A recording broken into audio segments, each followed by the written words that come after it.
Քոչարյան ընդդիմախոսները իշխանությանը մեղադրում են խաղաղություն մուրալու մեջ, հենց այս բառերով, եւ հաշվի առնելով նաեւ Փաշինյանի այս վերջի օրը գրառումները անընդհատ պարբերաբար գրում է, որ ես պատրաստ եմ անգամ միակողմանի ստորագրել, դուք դա համարում եք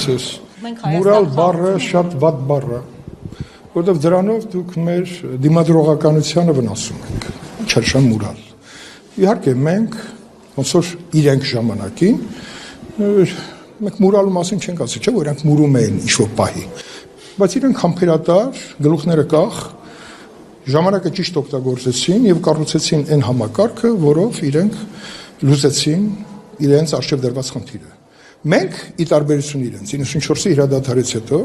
ունենալով առավելություն, ունենալով հրադադարի հնարավորություն, մենք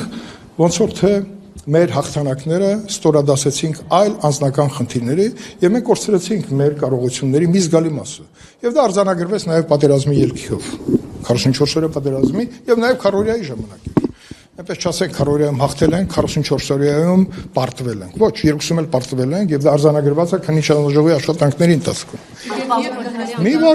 վարքյան։ Ես ցույց տվել հնարավորություն, դուք հիմա սանկցիաների տակ եք։ Շատ լավ, հիմա մի վարքյան։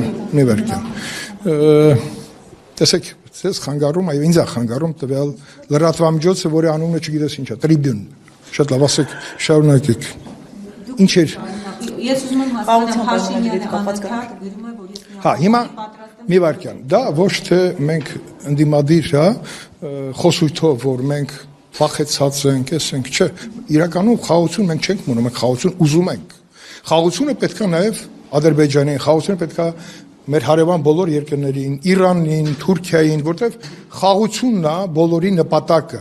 Ինչքան էլ կռվես, կռիվ անելը հեշտ է, խաղաղության հասնելը դժվար։ Խաղաղությունը դա մարդկային կյանք է, դա կորուստներ են, դա պետությունների քանդման ընդհանուր հիմնահատակ քանդման հնարավորություն է։ Ինչի՞ չապրել խաղաղ պայմաններում։ Ադրբեջանը ունի առավելություն եւ նա իներցիայով անդադ իր խոսույթը դնում է, որ հաղթողի դիրքերից։ Գուցե տարիների ընթացքում Ադրբեջանի ներկայիս ղեկավարը ինքը այնքան է մեջը կուտակել, որ հիմա այս հաղթանակից կարող է ինքը ուզում է ավելի շատ մեզ այսպեսի լարված վիճակը ավելի տևական դարձնել։ Գուցե դա հոգեբանություն է, բայց մենք շարժվում ենք խաղաղության օրակարգով, իսկ խաղաղությունը մեզ պետք է, մեզ բոլորից, ձեզ առաջին հերթին, մեր ընտանիքներին, մեր պետությանը, որպեսզի մենք մեր խնդիրները կարողանանք հնարավորինս արագ եւ որակով լուծել։ Որոնք են այդ խնդիրները։ Առաջին հերթին անվտանգային խնդիրները։ Տեսեք, երբ որ խոսում եմ անվտանգության միջավայրի մասին, ես շատ չեմ էլ ուզում ծավալում, որտեղ այդտեղ ունենք ձեռքբերումներ, որի մասին հիմա ես չեմ կարող հանրային տիրույթում խոսել։ Խոսքը ռազմարդյունաբերության կամ այնտեղ սպասվելիք մեր հաջողությունների տեմպերի մասին է։ Վաղը այստեղ կլինեն ծրագրի քննարկում բոլոր ուժային կառույցները եւ այնտեղ կներկայացնեն իհարկե փակ մասը, եթե լինի դուք չեք ունեն հնարավորություն դա լսելու, բայց դա գոնե մենք արձանագրենք այն ինչ-որ բյուջեում նախատեսված մասում մենք արձանագրել ենք, շարունակում ենք բարձրանալ, որտեղ խոչընդոտ ունենք եւ որտեղ պետքա կառավարություն եւ ազգային ժողովը համատեղ այդ լուծումները գտնի։ Ուզում եմ ասեմ, խաղաղությունը բարդ բան է։ Պարոն Քոչարյան, դուք ասում եք Ադրբեջանը պայմանագրում։ Ես չավարտեցի, չէ։ Լավ։ Ինչ ստացա։ Ուզում ասեմ, խաղաղությունը իրոք շատ կարեւոր է, այն ինչ որ իրենք անում են, թող ասեմ, բայց ամենակարևորը մենք ամեն խաղաղ օրը խաղաղ ժամը, հիմա խաղաղությունն է, չէ՞, չեն կրակում։ Իրենք ասում են կրակում, բայց իրականում ոչ իրանց մոտ կրակոց կա, ոչ մեր մոտ։ Մենք մի լարվեք, բայց այդ խաղաղ օրը օգտագործեք ամբողջ 100%-ով։ 100%-ով, որովհետև այդ խաղաղ օրը վաղը կարող է չունենանք։ Եթե մի բան պետք է անենք, որպեսզի մեր անվտանգության բացիկը ավելի հարստանա, պետք է այսօր անենք, որովհետև վաղը կարող է ուշ լինի։ Իմ ասածը դա է, որ պետք չի շատ խոսել, բայց պետք է շատ աշխատել եւ անել։ Նվիրումով, հավատով, ինչի, որովհետև անտարբերության մասին ենք այսօր խոսում, անտարբերությունը շարունակում է մեզ ուղեկցել։ Եվ այդ անտարբերությունը մեզ սանից երբ որ հեռացնենք, մենք մեր լուծվելիք խնդիրներին ավելի կարերեսվենք առաջին դեմքով եւ կունենանք լուծումներ։ Այմասը։ Պարոն Քոչարյան, աստորեն ասում եք, որ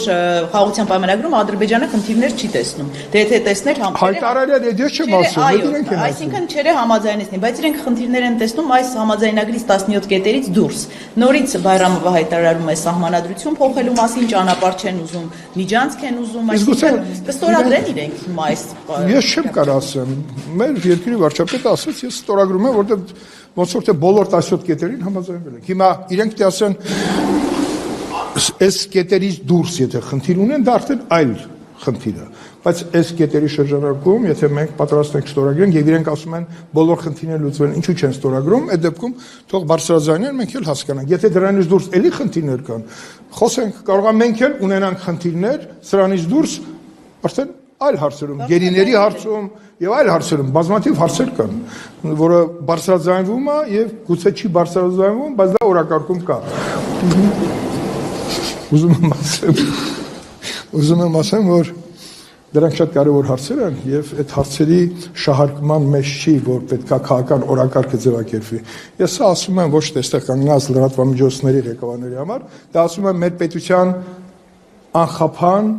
ամուր լինելու տեսանկյունից։ Պարոն Քոչարյանը, արդյոք միակողմանի զիջում չէ, երբ Նիկոլ Փաշինյանն ասում է մենք պատրաստ ենք ստորագրելու համաձայնագիրը, ադրբեջանական կողմից էլ դեռևս պատրաստակամության մասին չեն բարձրաձայնել եւ նաեւ եթե հաշվի առնենք, որ նոյեմբերի 9-ի կետերը Բաքուն չի կատարել, հետեւաբար անգամ խաղաղության համաձայնագրի ստորագրումից հետո վտանգ չկա, որ Ադրբեջանը դարձյալ այդ կետերը չի կատարի եւ պայմանավորվածությունը կխախտի։ 90 թվականին, երբ որ իշխանություն փոխվեց, բայց սովետական կարգերը դեռ կային, Ղարաբաղ կոմիտեի իշխանության, օրակարգերը արդեն ձևավորվում էին, անվտանգության ամբողջ համակարգը քանդվում էր։ Ճիշտ է, դեռ կար սովետական միությունը, հետո քանդվեց, բայց անկախ պետությունները սկսեցին ձևավորվել։ Ճոճանակի էֆեկտը գիտեք, մենք այնպիսի դժվարություններով անցանք եւ մոռացանք, որ այդ դժվարությունները նաեւ կերտվեց հաղթանակ, ունենալով մեկ օրվա հաց, ունենալով մեկ օրվա փամփուշտ, բայց այդ նվիրումը եւ հավատը բերեց նրան, որ ձևավորվեցին ուժային կառույցները ճիշտ ժամանակին եւ ինտելեկտուալ բարձր մակարդակ ունեցող, այսինքն Հայաստան եկան բարձրակարգ զինվորականներ, այսինքն ուժային կառույցների կառավարող մարդիկ, գեներալներ, զինվորականներ, որոնք մեզ տվեցին առավելություն տարբերություն հակառակորդի եւ մենք այդ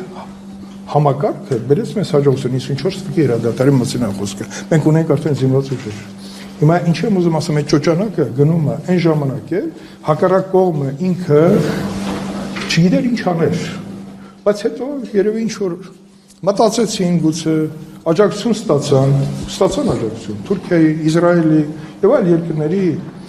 շահերից բխող եւ իրենք կառուցեցին այն զինված ուժերը, որը պատրաստում էին պատերազմի համար։ Մենք անդադ խոսում էինք խաղաղության մասին եւ այն ժամանակը խաղաղությունը պետք էր մեզ, բայց այդ եզրը չգտնվեց։ Խաղաղության հետ կապված բանակցային ամբողջ գործընթացը ոնց որ թե չէր տանում վերջնական լուծումը, որտեղ փոխզիջումը ոչ մեկը չէր հասկանում այդ փոխզիջման մեջ ինչ կա դրված, որտեղ բոլորը փոխզիջման մեջ տենում էին միակողմանի զիջում։ Փոխզիջումը շատ ծանր բան է։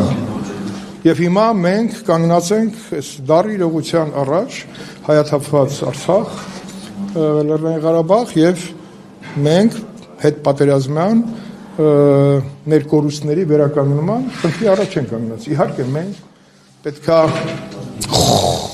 խոսենք կամ չխոսենք, բայց ամեն օր աշխատենք, որպեսզի մեր երկիրը ամեն օր խաղաղության ամեն մի ժամը օրը դարձնի իր ժողովրդի համար անվտանգության կայուն բարձիկ։